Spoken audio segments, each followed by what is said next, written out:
Presiden Amerika Serikat Donald Trump mendesak Presiden Ukraina Volodymyr Zelensky untuk segera mencapai kesepakatan damai dengan Rusia. Pasalnya, Trump mengkritik pernyataan Zelensky yang menyebut kesepakatan damai masih jauh tercapai.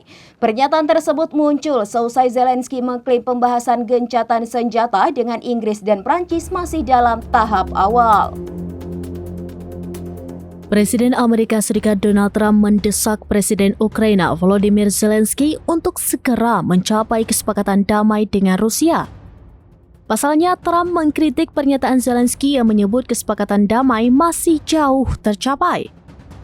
Pernyataan tersebut muncul seusai Zelensky mengklaim pembahasan gencatan senjata dengan Inggris dan Prancis masih dalam tahap awal.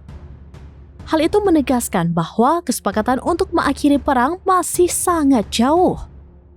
Sementara itu, Zelensky menekankan perdamaian sejati hanya bisa dicapai dengan jaminan keamanan bagi Ukraina. Lantas, Trump semakin geram lantaran khawatir akan melemahnya dukungan Amerika Serikat terhadap Ukraina dan potensi kebijakan yang lebih pro-Rusia.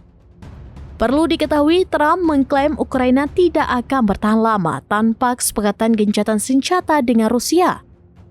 Tidak hanya itu, Trump juga menuntut agar Ukraina lebih menghargai bantuan militer Amerika Serikat. Kendati demikian, Zelensky menegaskan dirinya akan mundur jika Ukraina mendapat keanggotaan NATO. Demikian informasi terkini Syederalun. Saksikan terus informasi lainnya. Jangan lupa like dan share seluruh akun serambinews.com.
Download Tribun X sekarang, menghadirkan lokal menjadi Indonesia.